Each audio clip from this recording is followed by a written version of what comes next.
Is there? It's okay, Amaji. I keep it there for a bit. Yeah.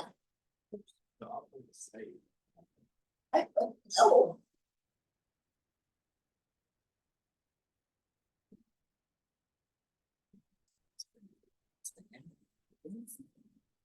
Right? Okay. Okay.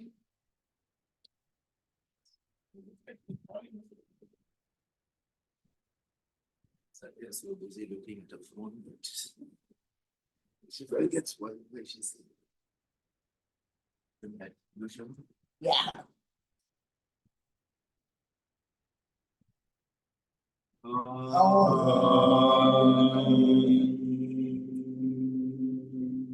Atparipariyaya vidmahe jnanalingeshwaraya dhimahi tanno prachodayate. Yoga Mahashastra Swami Geetananda Giri Guru Maharaj Ki Jai. Om Puduvai Kalaimamani Puduvai Shakti Yoga Changani Ammaji Meenakshi Devi Bhavanani Guru Mata Ki Jai. Om Shri Guru Namaha Hari Om. So I thought the next 45 minutes or so that I will address a couple of important topics.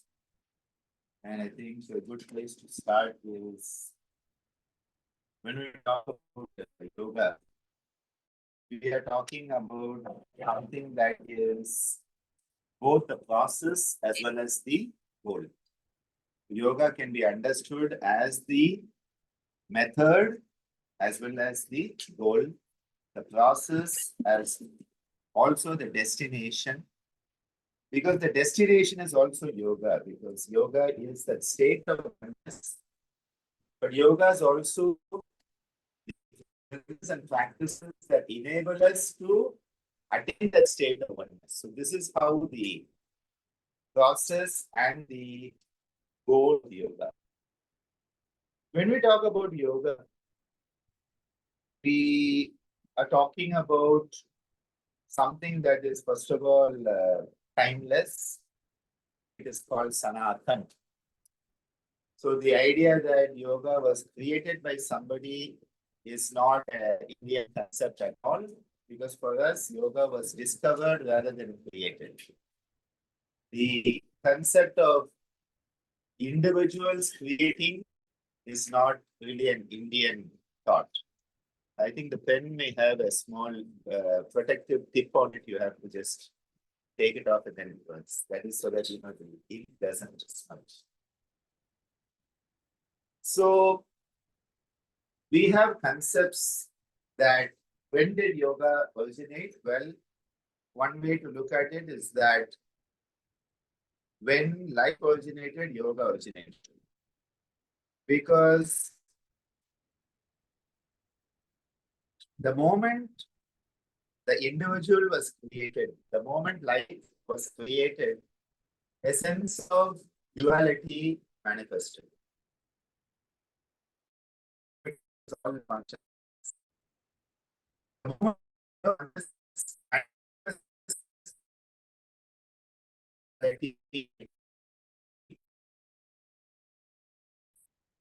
and that with the V is 2, immediately creates stress.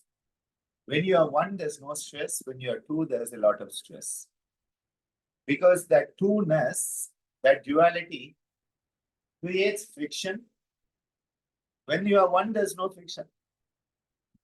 Who's there to be stressed about? Who's there to have friction with? No one is there, only one is there. So this is where the moment duality manifested, there was a need for something to help us move from that dualistic state to the non-dualistic essential state from where we have come. So essential state is non-dual, one. We have come away from it and you need something to get back to it. That methodology becomes yoga. Hence, the traditional concept is yoga is as timeless as life itself. When did life begin? Yoga began. This is the principle of yoga. Does it mean that a million years ago they were teaching headstands? Of course not. They are not teaching headstands a million years ago, but headstands are not the definition of yoga. It's good for Instagram. In fact, recently I did an experiment on that. Because if I talk philosophy on Instagram, I get a couple of thousand likes and shares. If I stand on my hands or my head and do, I get double that. So I said, let me stand on my hands and talk philosophy. And I cost double what I would have got for each of them. See, this is the problem today. We want everything to be a circus. We want everything to be a spectacle. We want everything to be a show. We are not really any more interested in the reality of who we are. And all of it is pulling us away or pushing us away from who we are. So coming back, yoga is a state of oneness. Yoga is also the methodology, the process to attain that oneness. But methodology and process doesn't mean only the technique. It means the philosophy, the principles, and the spirituality of yoga. This is very important here. Because often we reduce yoga to its techniques. Why? Because they can be seen. So you can see someone stand on the head. You can give a video of how to do it. And then you can do a zillion things standing on your head. So it is something that can be quantified. And so we fall into that trap of quantification and an externalization of the technique. But technique without philosophy is no use. Of course, philosophy without technique is also no use. So you can have all this beautiful philosophy, but if you cannot tell them what to do, it's like me describing everything about Pondicherry and not telling you how to get there. It does no good. But if I only tell you to get to Pondicherry, but I've never told you anything about Pondicherry, you're going to get to Pondicherry and not even know what Pondicherry is. It's not going to mean anything to you. Like today, the puja, if we had just walked around the madam, you would have said, okay, fine. Stop at each place, explain who the guru is, why we are doing it. Then it becomes an experience. And experiential learning is what yoga is all about. We need the practicality, the techniques, the technology of yoga, but it has to be supported by a firm philosophy, psychology, and spirituality. So when we are talking about yoga, we have different paths, and I believe you have looked at the paths like Jnana Yoga, the path through the intellectual understanding, discernment, honing your discernment, polishing your discernment, your viveka. Then you have Bhakti Yoga, the yoga of devotion. Devotion is not blind obedience. Devotion is not irrational nonsense. The other day, a friend of mine, she's a doctor in Asia, she was asking me about it in a certain life situation. Because someone said, the hotel they were checking in at Uttarpati, she's a Sai Baba devotee.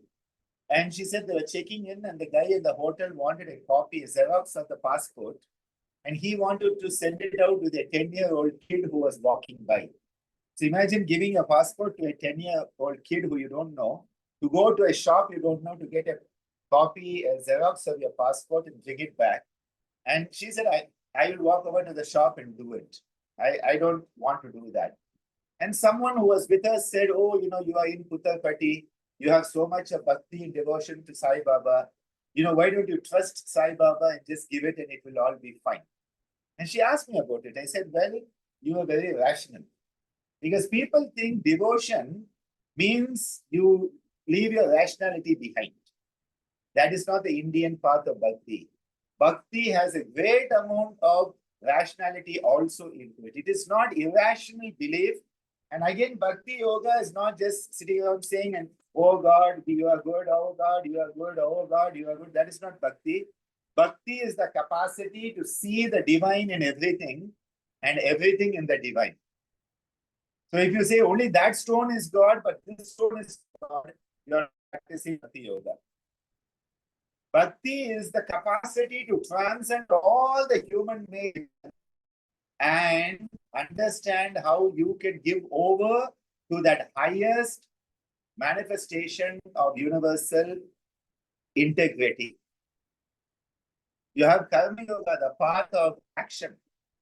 Again, action that should be devoid of expectation. But what do we do today? Doctor, if I join your course, what will my certifications be? If I join your course, will I get the Government of India seal on your certificate? Do you guarantee a job as a yoga teacher with a fat paycheck abroad? These are the questions you get. I say, if you're looking for that, don't come to me. I give you no guarantee for that. That's not my job. My job is not to fulfill your expectations. My job is to make sure that you become the best version of yourself through yoga. That's all, nothing else. I am there to assist you. I am there to facilitate your growth. I am not there to do it for you. The moment somebody says, I'll do it for you, take your purse in your pocket and run away as soon as you can. Because it's a scam. If somebody says, come to me, I'll save you, watch out. Please watch out. It is all about us taking responsibility for ourselves.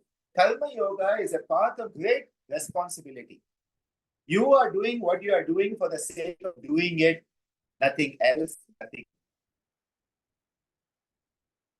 So Karma Yoga, Jnana Yoga, Bhakti Yoga, and you have, well, what did I miss out? Raja Yoga. Raja Yoga, now here the Raja Yoga, the biggest problem with Raja Yoga was Swami Vivekananda.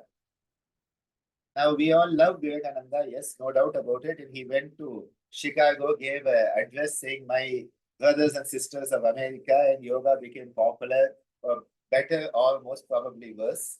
But anyway, Swami Vivekananda, what he did was in his writings and talks, he said Raja Yoga is Patanjali's Ashtanga Yoga. So what happened is he created a synonym. He made it sound like synonyms that Raja Yoga and Ashtanga Yoga are one and the same.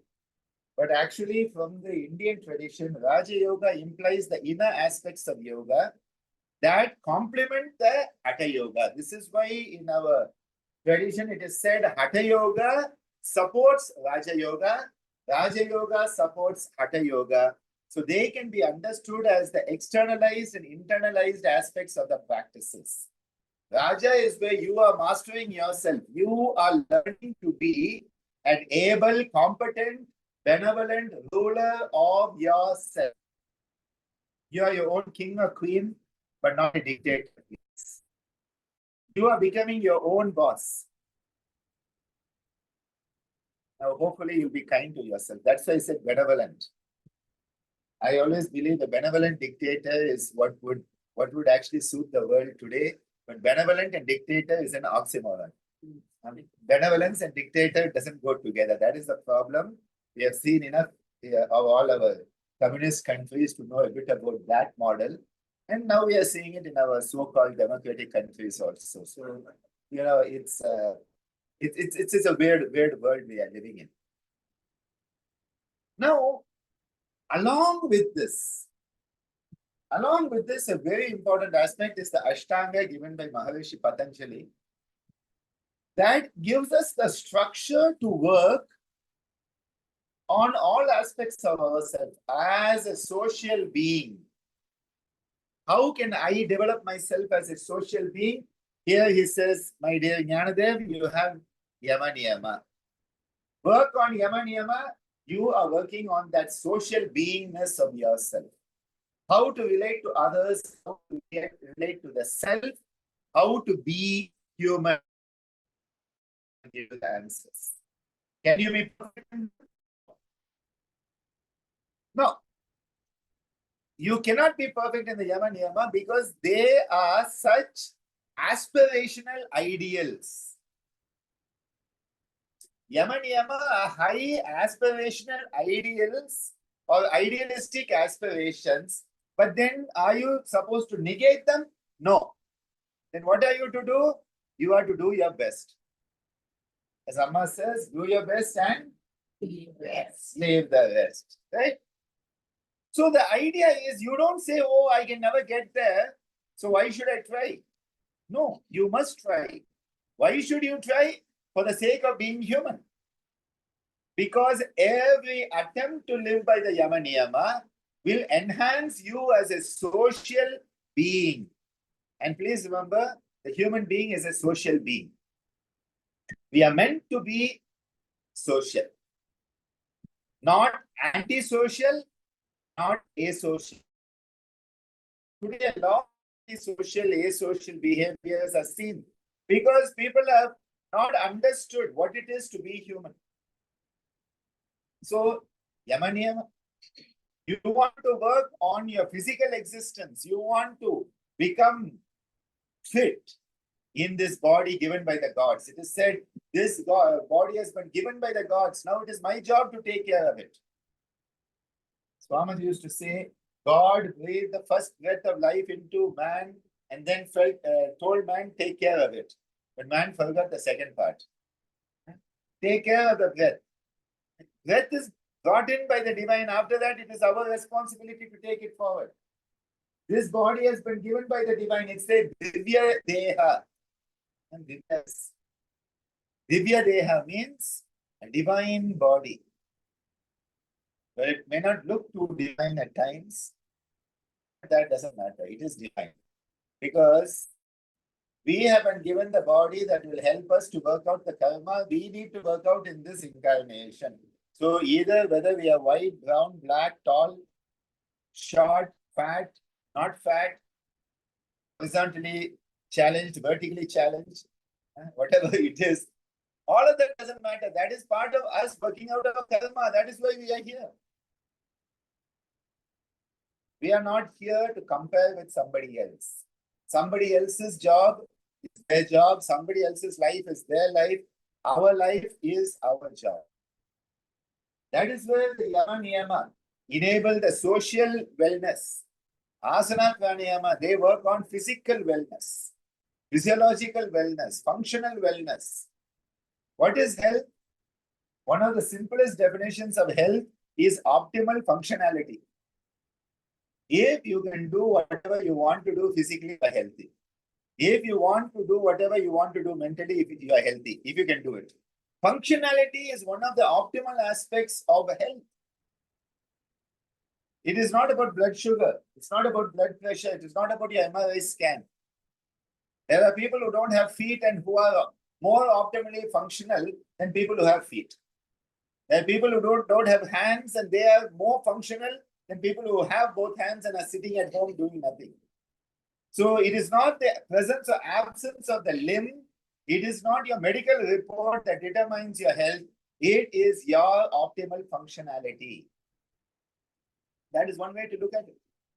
And this is why I ask people, if you can run up the stairs and down, don't worry about anything else. That means you're physically fit. Can you bend down and tie your own shoelaces? You're physically fit. You want to go to the grocery shop? Can you go there and back without getting breathless? You're physically fit. This is how we have to look at fitness, not these medical reports that are based on averages. All our medical values are based on averages. Now, we are not meant to be an average human being. We are meant to be an extraordinary human being. And set for average values, which are based on some calculation. You know, like they have a calculation that every woman in India will have 2.3 children. I don't know where that 0.3 children goes. Who's that 0.3 child? Is it just the two legs that come out, or is it only the two hands? This is the absurdity of statistics. The absurdity of statistics is like this. 2.3 children per woman. There's that 0.3. 1.95. What is the 9 by? What is this? Two toenails. It's weird, but we have accepted it. We say 72 is the normal heart rate. Nobody has a heart rate of 72. I wear this watch and it's never 72. It will be a range. There's a physiological range. And are you within that range? If you are resting, your heart rate will be closer to the 60s. If you're excited, it should be closer to the 90s and maximum 100 or so. Then you're fine. But if you're resting and your heart rate is 99, that doesn't mean you're fit. And if you're exercising and your heart rate is 62, watch out, something is not going good with your system. Asana pranayama to work on the body. Functionality, physiological fitness. And then you come to pratyahara dharana, psychological fitness. Are you able to transcend the sensory web? The sensory web that makes us a reactive species. Then we come to the spiritual aspects, which is dhyana samadhi. All of these are given by Ashtanga. But in this whole mix, a couple of systems of yoga develop. One is the Hatha. The other is another concept which is called Swara yoga. Of course, Tantra is another one that also comes in. I think these were the three. Mantra. So if you look at Hatha, actually all four of them are one and the same, but they are also different. How are they one and the same? They are all energy based. All the four are based on energy and vibration. Ha means the sun, Ta means the moon. And there are idiots out there online who are writing articles about Ta being the moon and Ta being the sun. Seriously, you can put any nonsense on the internet today. As someone said the other day, I am very proficient in speaking academic nonsense. And there's a lot of that out there. You have to be very careful of this. Ta refers to the solar energy, and that refers to the prana. Ta refers to the lunar energy, the moon, and is related to the apana. The balance of the solar and energy, Ha and Ta, is Hatha yoga, which is also the balance of prana and apana, which is also pranayama. Hence, actually, traditionally, pranayama is Hatha yoga, not this modern keep fit exercise.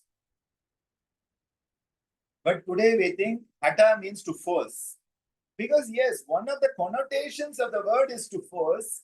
So they think Hatha yoga should be only forcing yourself into impossible physical contortions, which a circus acrobat can do and become the yogi then. It's not about that. How do you balance the Ha and the Ta? How do you work with these equal and opposite energies, your right and left side of the body, your right and left brain, right and left nostril? How do you balance them?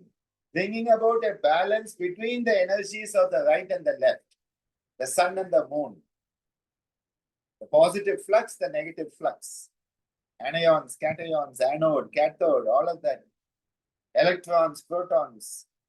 Finding that balance is Hatha yoga. How do you get to that balance? There are techniques, and the techniques are primarily of a physical nature. Hence, people understood Hatha yoga as the physical yoga. Why? Because you are using physical techniques. But why are you using those techniques? To create an energy balance. Whenever you do the right side in Hatha, you do the left side if you can do. If there's no right and left, then you only do it once. But if there's a right, you do it on the right and do it on the left. If you can turn to the right, then please turn to the left. If you can lift your right leg, then lift your left leg. If you can bend down, then bend back. If you can bend back, then bend down. Forward, back, right, left, up, down, in, out. All of these opposites are being balanced through the techniques of Hatha yoga. Through the pranayama, you are balancing the Ida Pingala, two nadis that bring all the energies to us. That is why Hatha Yoga is, if you would like to give it a definition, I would say the physical science of balancing the equal and opposite energies. It is a physical science. It is a physical science of balancing equal and opposite energies. You use the body, but the goal is to create balance and harmony. What is Tantra? Tantra is again working with energy to understand how can you conserve energy. Conservation of energy is the goal of Tantra. So when you talk about conserving energy, you want to know where that energy is being lost. Where is the energy being lost? Try to plug those holes where the energy is being lost. Where is the energy stored? Try to become mindful of those energy stores which are known as chakras. And that is why in Tantra, a great importance is placed on chakra because it is the reservoir for that energy. How is the energy being conducted from the reservoir to the rest of you? Through the nadis. So become aware of the nadis, purify the nadis, regulate the nadis, activate the nadis, cleanse the nadis, balance the nadis. All of this becomes part of Tantra. But what is the goal? Become aware of the energy, understand it, and utilize it in an efficient way through the process of conservation. One of the energies, of course, is the energy of the sexual aspects. And hence, that became very popular. So today in the West, I would hesitate to say that I teach Tantra because they'll think I'm going to teach sexual practices. Because it has got mutated into only one aspect of it. Yes, the union of the male and the female is an amazing union of energies. There's no doubt about it. But there is a process, there is a methodology, there is a structure in which it can happen. That is why all the Indian systems are based on dharma, based on righteousness. What is the right thing to do? Do it rightly, rightfully and rightly. So Tantra refers to energy, a tool for energy. Similarly, you have another Swara, which is yantra. Yan refers to the matrix. So the matrix, which is the whole structure of the cosmos, how can you understand that structure and your place in that structure, that yantra? How are you placed in Google Maps? Where are you on Google Maps? Can you send your live location to someone? That is yantra. Do you know where you are traveling? That is yantra. Do you know how you are traveling? That is yantra. How can you travel safely? That is yantra. So it is about understanding our life travels in relation to the world in which we live, the people with whom we live, and the structure of us as an individual, as society, as the world, and as the cosmos. Tan is energy. So Tantra, a tool for energy. Yantra, a tool to understand the universal structure. And then mantra. Mantra refers to a tool to work with the mind. Man is the mind. Now, this doesn't mean mind that is stuck in your brain. Often, many people think the mind is in the brain. That's as crazy as a small kid thinking that the TV presenter is in the TV. Or the radio jockey is speaking from sitting in the radio. Small kids can take radios apart and TVs apart looking for people in them, and it's quite cute. But when we adults do it, it's not cute anymore. See, the thing is, the mind is not in the brain. We live in mind like a fish lives in water. We live in mind, we live in consciousness, and the brain is our receiver. The brain is our receiver through which we can receive the conscious impulses from the cosmos and then transmit it through us.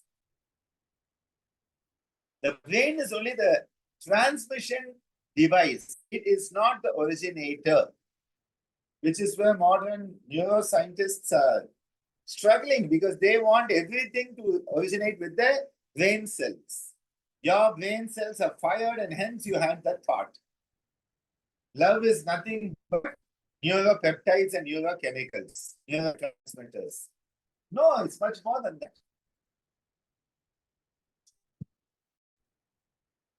It is much more than that.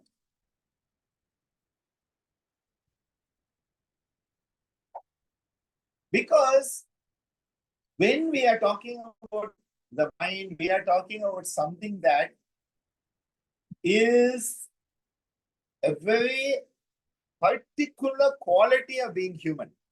One of the greatest qualities of being human is to have a conscious mind that is capable of decision making. The discerning part of our consciousness is a vital aspect of being human being. If you put food in front of an animal, that animal will eat that food, especially if it's hungry. Unless it is Bukash. He'll come to my room in the morning and then I'll give him something and he'll look at it and they expect me to eat that. I'm like, I'm going to go to the garden and give it to Timbit, and then I say Timbit and then he eats it. Dog psychology. I had to practice dog psychology to get Bukash to eat anything. He does that. Right? Normally, if an animal is hungry and there's food, they're going to eat that food. But as a human being, even when we are hungry, if there's some food, somebody who may be more hungrier than us, we will be able to give it to that person and say, okay, I will get some food later. We have that capacity to self-regulate.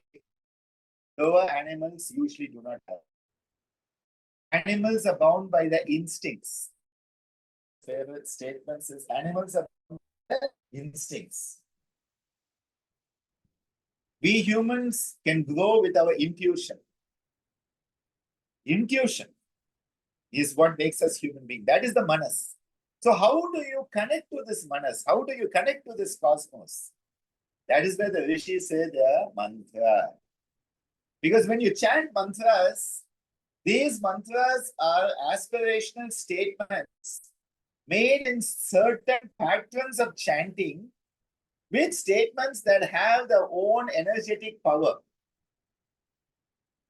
Now today, it has become very popular to just make an affirmation and say, oh, this is my mantra. That's actually a misuse of it. A mantra has a certain structure, it has a certain way of pronunciation, a certain meter of chanting. And in modern India, we have forgotten that. We don't need anybody to destroy our culture. We Indians will do it well enough. We are very good at destroying our culture. One of the best examples is the famous mantra, Gayatri mantra. Om Bhur Bhuvasva Tatsavitur Varenyam Bhargo Devasya Dhimahi Dhiyo Yona Prachodayat. Now you go any place in India today and you'll only hear one musical version. Om Bhur Bhuvasva Tatsavitur Varenyam Bhargo Devasya Dhimahi Dhiyo Yona Prachodayat. Om Bhur Bhuvasva. That's not what mantras were for. That is so wrong. What has happened? We have demeaned the whole pattern of what a mantra is by just thinking it is a set of words that can be sang in any tune, in any place. There is a certain way of chanting, there's a certain time of chanting, there's a certain method of chanting. Otherwise, that mantra is not a mantra anymore. Just because it sounds good. No. And this is where today in Indian cars, when the cars are reversing, you will hear this tune. When doors are opening, you'll hear. On ringing bells, you'll hear. On mobile phones, you'll hear. And this is what we have. Mantras have very specific patterns. And this is something that has been lost because the power of mantra is in its proper pronunciation, in tune with the meter, with the proper understanding of the meaning behind it. It should be filled with meaning and feeling. Patanjali tells us in Yoga Sutra, Tadartha Bhavanam, the Artha, the meaning should also be there, and Bhavana, the feeling should also be there. Otherwise, your chanting is no use. If you don't know what you are chanting, it's no use. And if you are not doing it, so both head and heart should be working together. Head and heart should be yoked together for it to be effective. Head is meaning, heart is feeling. When I'm chanting,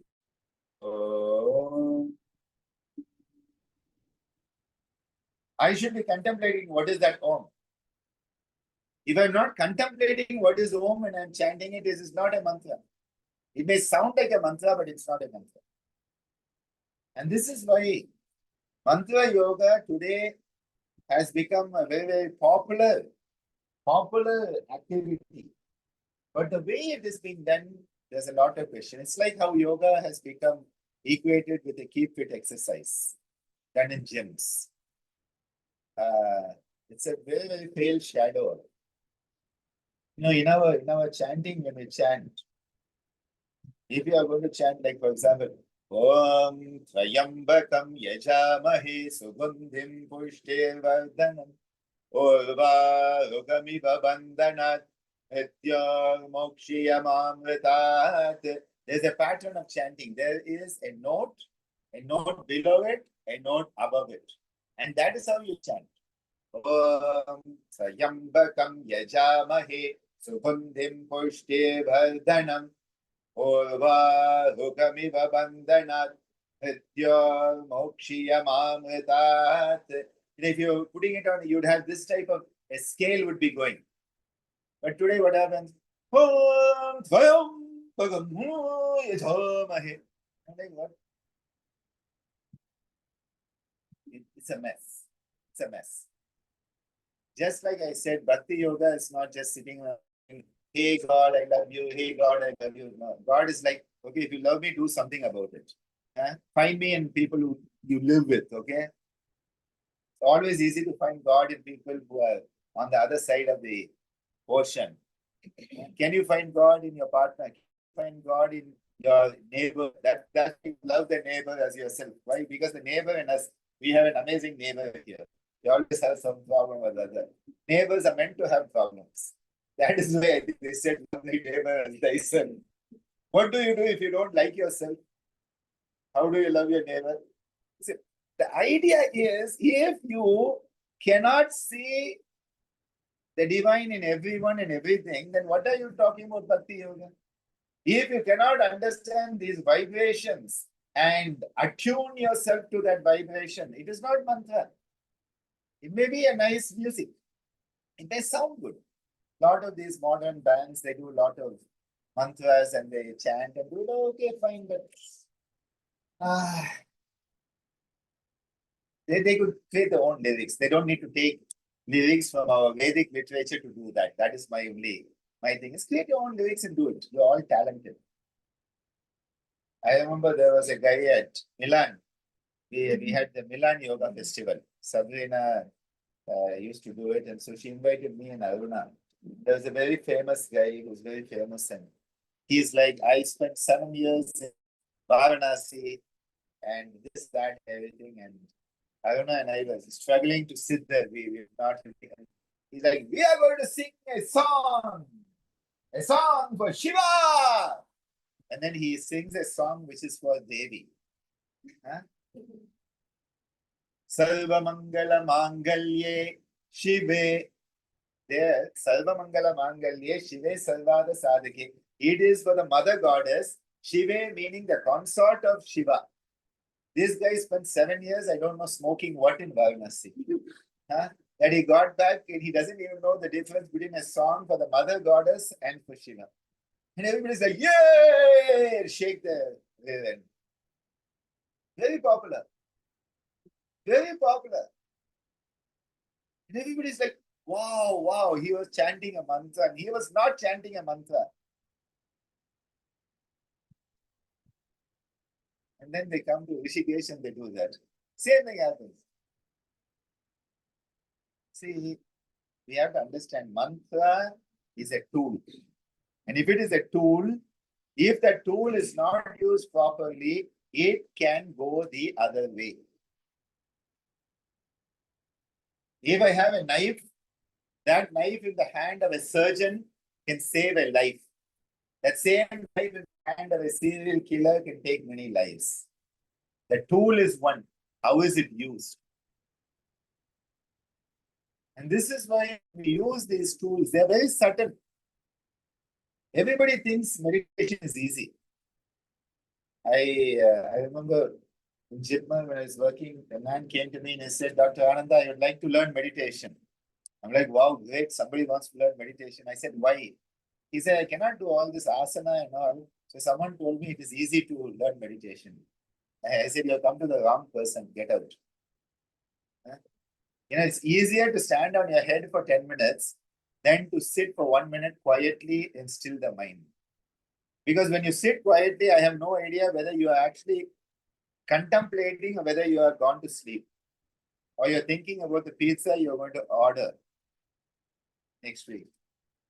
This is a problem. You have no idea what's going on inside. But we think, oh, it's easy. I have a t-shirt I'll wear it next time where I say, sitting for meditation is not meditation. Sitting for meditation is not meditation. Today, everybody's like, oh, I did my meditation today. I'm like, I hope you did. What Amma used to call it, she said you used to call it deep contemplation. She used to say, let's sit in the morning for deep contemplation. Beautiful term, contemplation.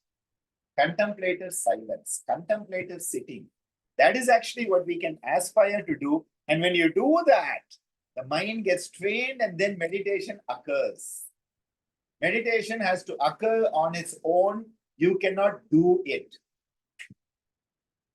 But the problem is we are like, Swami used to say, meditation is a noun, it's not a verb. Meditation is a noun, not a verb. But everybody is like, and if somebody says, in my meditation, I came to this realization. And like, then you are not meditating. Because the moment you say, I, there was no meditation at all. It is only when you transcend the I that meditation occurs. Amma made a beautiful statement in my, we did a DVD on meditation. The company said, he was very interested to have, popular DVDs. So he made some on these topics. Amma gave a beautiful 15-minute talk for that. And she made a beautiful statement about it. She said, nobody is perfect. Nobody is perfect. In meditation, you become nobody. And that's why in meditation, you become perfect. Beautiful statement Amma made, right? Huh? That was a nice one, right? Nobody is perfect. In dhyana, in meditative oneness, you become a nobody. You move from being somebody to nobody. And in that state, you become perfect. What a beautiful conceptualization. The moment you say, I am sitting and meditating, you are not. I am in samadhi, you are not. I am enlightened, you are not. If you have to say it, you are not. The Game of Thrones, that young guy, when he's the king, I am the king. Someone says, if you have to say you're the king, you are not. You have to announce saying, I am the king, I am the king, I am the king, you are not the king. If you have to announce proclaiming you are enlightened, something's wrong. You're deluded. Most probably delusional psychosis. Very common in spiritual circles. Where they think they are there. We have to be very practical. Hatha yoga gives us the capacity to work with the body. Why is Hatha Yoga important? Because you cannot delude yourself about touching your toes. Either you touch your toes and you know you can touch it, or you know you cannot finish. But if you are sitting quietly, you can delude yourself thinking I'm in samadhi, because there's nobody to check it out. There is no objective reference point. So people want it. And that is why Amma used to say that if you know, whether you're enlightened or not, the best way to know it is how you treat others. How you treat others is a good thumb rule about whether you're enlightened or not. Because if you cannot treat others as you wish to be treated yourself, you're not even a good human being. Of course, then as Ramana Maharishi says, you transcend that and you realize there's no other. Everybody is one. That's a higher state. The first one is where you have to be. Can you treat others as you wish to be treated? What do human beings want? They want to be valued. They want to be loved. They want to be respected. Can you give that to everybody? So, Hatha Yoga is a way that we can actually get to know ourselves better and know whether we are actually doing what we think we are doing. It's a very beautiful way to learn about oneself. In mantra, you start to understand, am I really doing what I think I am doing? You chant the mantra, record yourself and hear yourself, and then think whether the divine is going to say yes or no to your mantra based on what it sounds like. You can test it out. I remember the first time as a kid, because I always thought, I thought I had a good voice in those days. So what happened is that I have been on stage since around 7 or 8 years of age, singing all the time. So one of Swamiji's students brought a small tape recorder, one of those dictaphone type of things. And I still remember I put it on and recorded my voice. And when I played it back, so terrible. I tried and tried and tried, like how terrible I sound.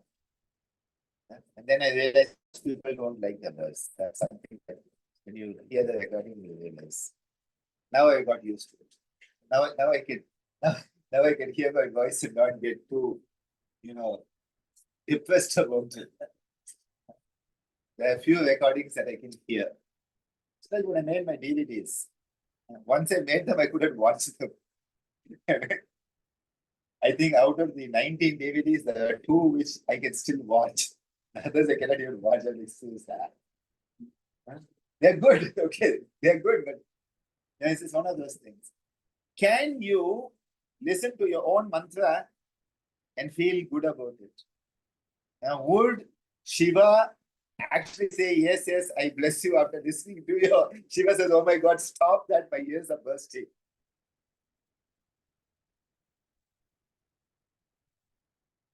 When we chant the mantra, we are coming into the present moment. That is one of the great aspects. The chanting brings all of it into the present moment.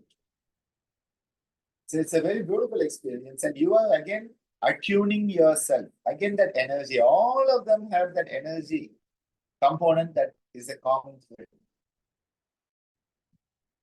Into the practices that are related to Tantra, and in Swamiji's teaching, I think the closest tradition in that way is Bihar School of Yoga, Swami Satyananda, where they understand the yoga practices are not just for the physical body, but they are for the sake of energy.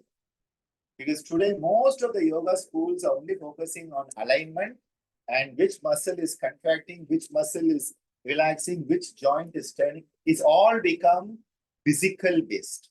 People have forgotten that energy matrix of being human. Tantra understands the energy matrix. If you bring fingers together, every action you do has an energy correspondence to it. Every mudra has an energy correspondence. Every pranayama has an energy correspondence. Every asana has a energy correspondence. That is where it becomes Tantra. And then you realize how that energy is being conserved, how it is being used, how that energy is being balanced across your whole system. Mantra can support it.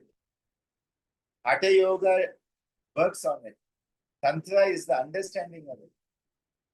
And then the Swara Yoga, where you understand that the process of breath itself enables you to manipulate it. How do you manipulate it? By manipulating the nostrils. When you work on the right nostril, you're working on the solar energies, the Ha. When you work on the left nostril, the lunar energies, the Ta. And that is why in Swara Yoga Sadhana, a lot of emphasis on how to work when the right nostril. If my right nostril is dominant, what are the activities I can do? If my left nostril is dominant, what are the activities I can do? If I want to do right nostril activity and my right nostril is blocked, what can I do? Well, simplest thing is find something and put it under your left armpit. The yogis have these yoga dandas. You can even put a, stuffed toy.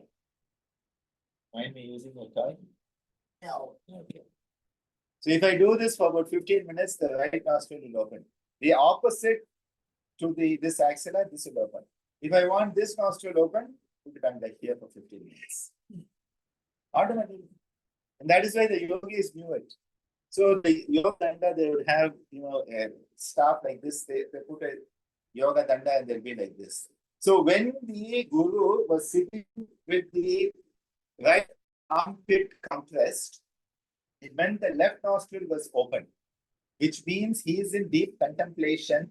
Don't go and disturb him. If he has this side, he has the right nostril open, he is open to worldly activity. You can go and meet the guru and ask questions. The students will know whether the guru can be approached or not based on which side the danda was. That is part of this tradition. You can do it by lying down. If you lie down on the right side, the right hemithorax is pressed, left nostril opens up. It's called Chandranadi Asana. Chandranadi Asana and Chandranadi Pranayama. You lie down on the left, you have Surya Nadi Asana, Surya Nadi Pranayama. You can regulate it. You have to go out and you have to work hard and you need energy. Get the right nostril functional and you're going to be successful. That is Swara Yoga. No, you are going to go into a very stressful situation. You want to be calm and all. Get the left nostril working.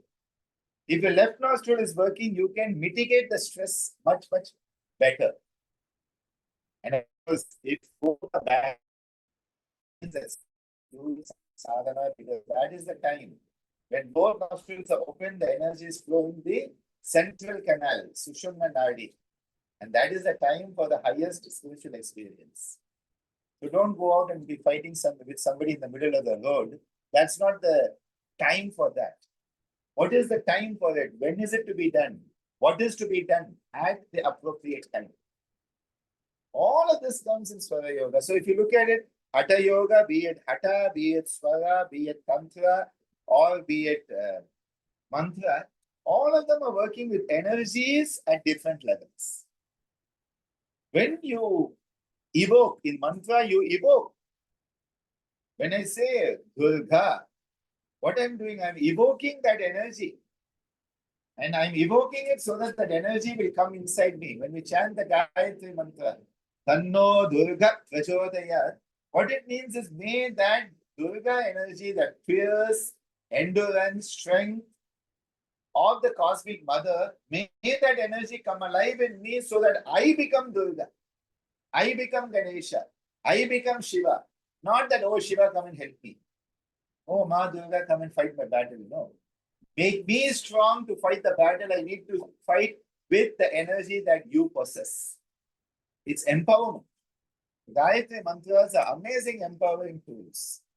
In the morning in the Aarti, we'll be chanting them. I think I heard you chant them yesterday. The evening you were chanting them.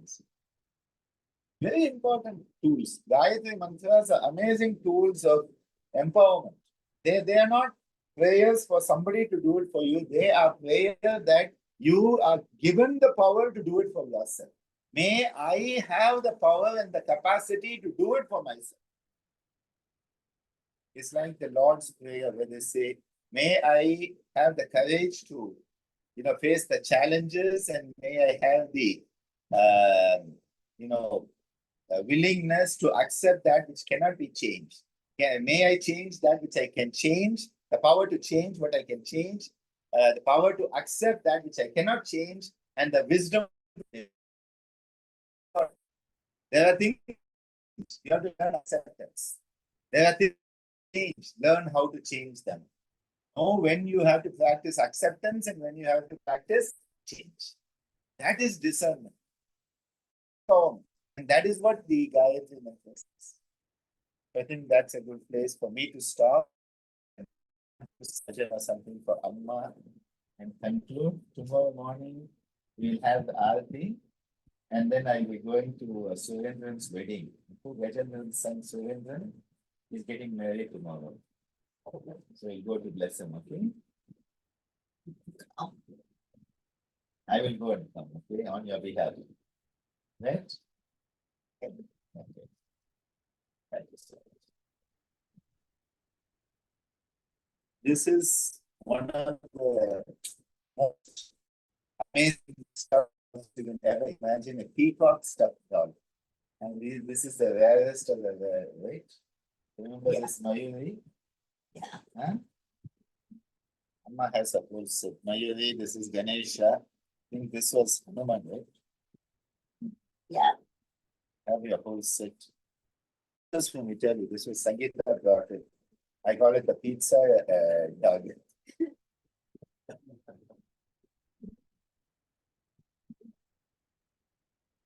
Hey, don't need to do it. What? Don't need to do it. You want it? Yeah. You want all of them?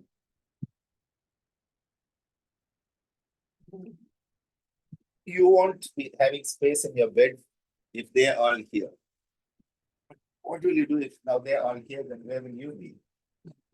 And then You'll be in your bed.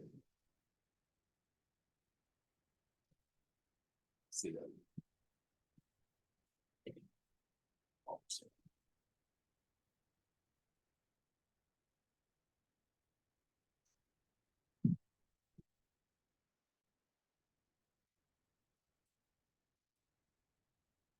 That's beautiful.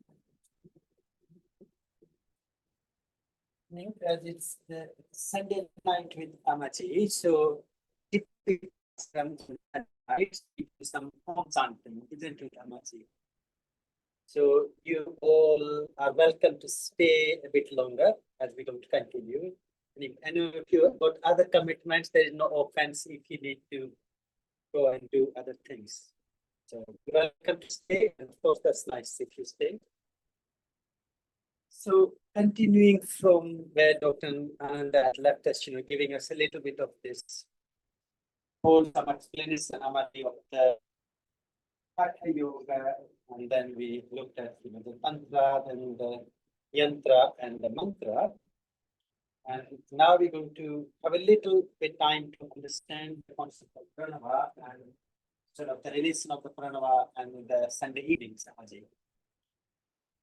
Probably ever since I came past from in 2006, and during all that time, some Sunday evening, a special evening where we'll meet in the hut upstairs where Swamiji and Amaji used to be. Amaji will come and do a little satsang. Most of the time, I think we talked about the Pranava Om Amaji, and also this idea of the divine, the power, or the supreme vibration of the universe. So when we talk about all the mantras, as Patanjali explains in Yusufanaji, is that if the Iswara, the Paramatma, the divine, the Brahman, the absolute consciousness has a name, or if he has a word that sound the Pranava.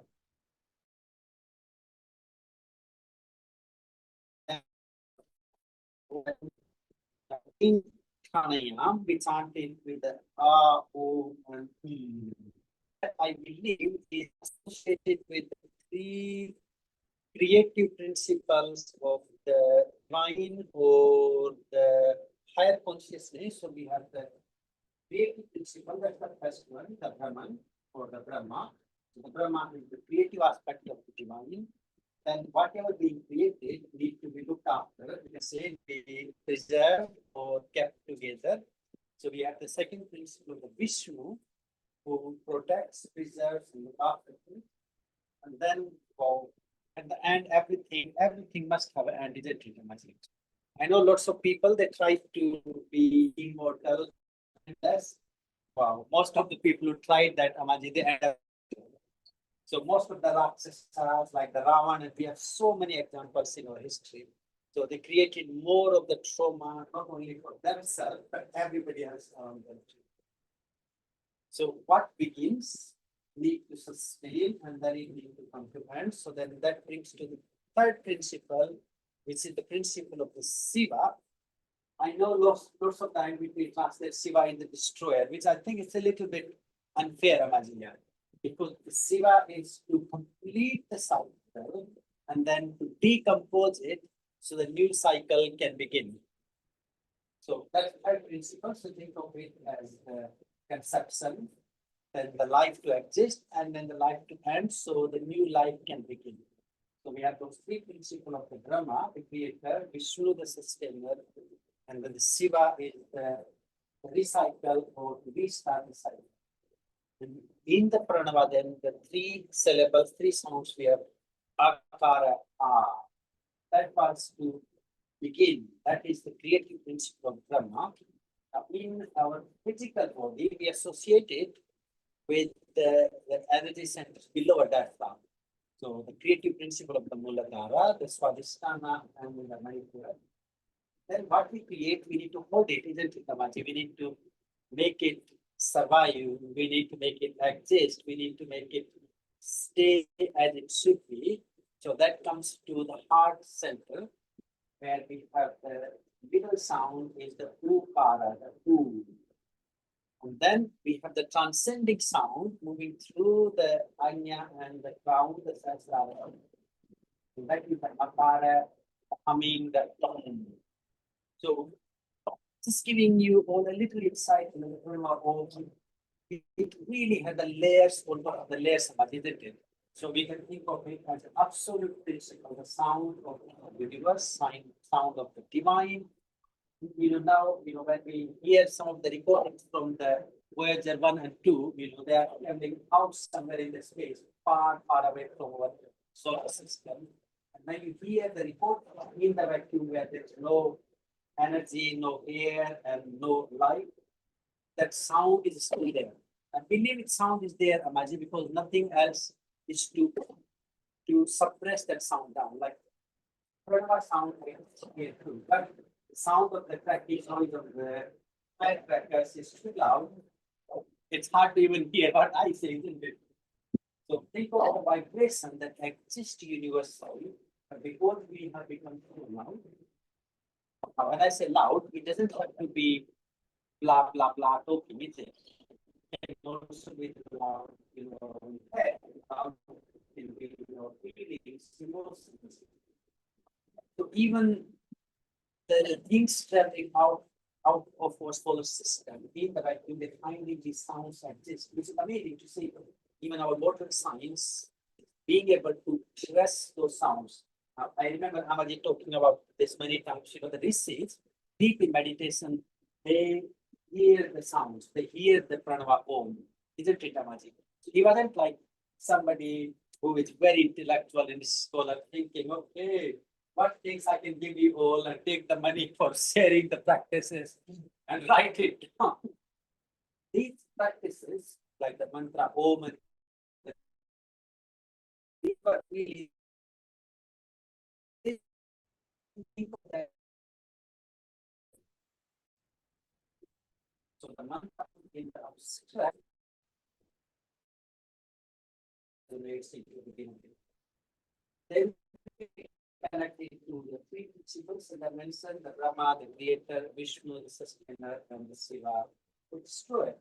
He connected from the A, moving up and then U, and then we connect it to the chakra system.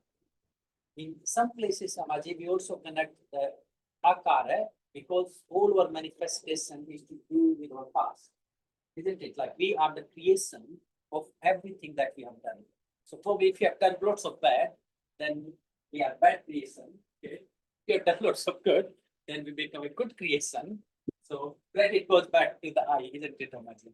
So if I'm good, it must be the good karma being done through my life, since we hold. So remember, whenever you're judging yourself or anybody else, always nice to look at our own karma or samskaras and stuff. So then the akara can be associated with our past. Now the ukara and it leads to the heart. Now in sense, the heart connects me and you together. So that is now what's ongoing. So they connect the ukara, the middle sound with the ongoing process, what's happening here and now, and then the akara, and it takes us into the transcendental space which is yet to manifest. I believe, Amaji, our future exists eternally, but just because we cannot experience it, and it's a little bit like if you think of the seed, akara sound of the seed is when it is in a seed form. So that's the past, it's being created. Ukara is when it begins to germinate, sprout, and grow into the tree. And then the makara, when it makes the seed and leaves the seed for the next cycle. So the past, present, and future. Manifest that has happened, then things which are going through the manifestation, through the process, and manifestation yet to happen. So there is really this infinite way to look at the layers after layers when we think, when we contemplate on the mantra Om. So what we do on the Sunday nights to close our evening, I think in 6 months, Amadi, we started with the 9 Oms on the first Sunday. Then when Amadi felt like we building a bit of strength, then we will change it to the 18. And then over 6, then we'll build it to 108. Shall we do 9 night, Amaji? That enough? What do you think? Or 18?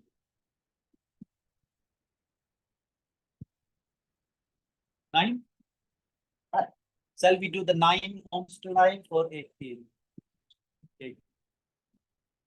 Because we here only for 2 weeks, Amaji said let's speed a bit to get somewhere halfway through. So we're going to chant 18 Ohms. So you all welcome to join when you're ready. Let's find a nice comfortable seat, sit straight. I'll just go through it as Amaji always goes through. If you like to sit straight, sit comfortably, quiet. And we do 9 rounds of Savitri Pranayam, our solar breathing, just to draw that energy, that mind, the consciousness to move inward, begin to flow inward. We'll do the 6-3 rhythm, 6 tala, so we want to follow. Breathe out, then breathe in, 2, 3, 4, 5, 6, 4, 2, 3, out, 2, 3, 4, 5, 6, 4, 2, 3. Let's continue in.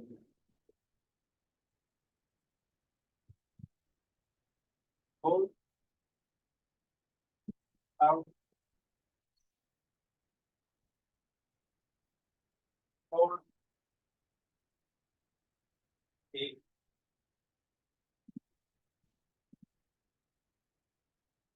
hold, out, follow another 6 rounds in your own time.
do one more round, complete cycle to do that.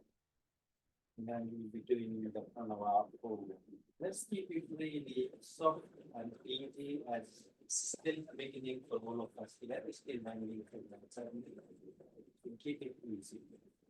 We'll begin with taking breath together.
Sit quiet for a few minutes.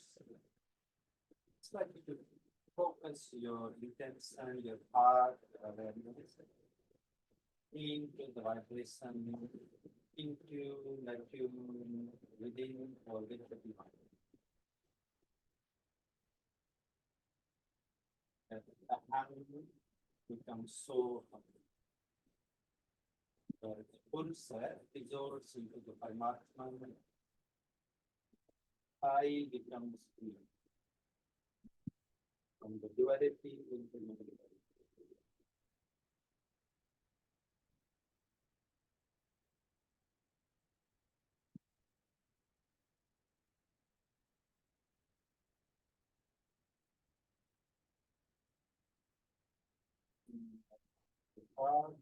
Start.